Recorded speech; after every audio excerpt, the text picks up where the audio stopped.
एक छोटे से कस्बे में शर्मा जी का परिवार रहता था। शर्मा जी के 3 बेटे थे, राकेश, सुनील और मोहन। राकेश सबसे बड़ा था, पढ़ लिखकर शहर में अफसर बन गया। सुनील बीच वाला था, उसने बिजनेस किया और खूब पैसा कमाया। लेकिन सबसे छोटा बेटा मोहन पढ़ाई में कमजोर था। वो गांव में ही रहकर सब्जी की छोटी सी दुकान लगाता था। शर्मा जी को अपने तीनों बेटों से प्यार था, मगर समाज और रिश्तेदार अक्सर मोहन को लेकर ताने मारते रहते। एक बेटा अफसर, दूसरा सेठ और तीसरा बस सब्जी वाला।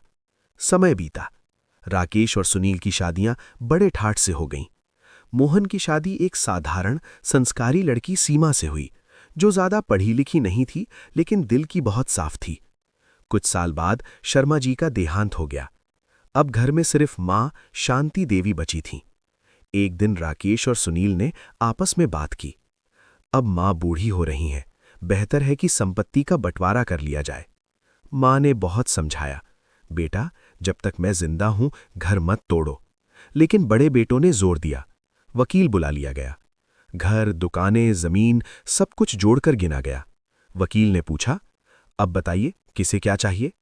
राकेश बोला, मुझे शहर वाला मकान और आधी जमीन। सुनील बोला, मुझे दुकानें और बाकी जमीन। फिर वकील ने मोहन की ओर देखा, और आप? मोहन चुप रहा। सबको लगा शायद उसे कुछ समझ नहीं आ रहा। तभी मोहन धीरे से बोला, वकील साहब, मेरे भाइयों को जो चाहिए दे दीजिए। सब हैरान रह गए। सुनील ने ताना मारा, वाह, आज तो बड़ा त्यागी बन रहा है। मोहन मुस्कुराया और बोला, मुझे बस इतना लिख दीजिए कि मेरी मां मेरे साथ रहेंगी। कमरे में सन्नाटा छा गया। मां की आंखों से आंसू बहने लगे। सीमा आगे बढ़कर सास का हाथ पकड़ लेती है और कहती है, मां, आपके बिना ये घर, ये दुकान सब बेकार है।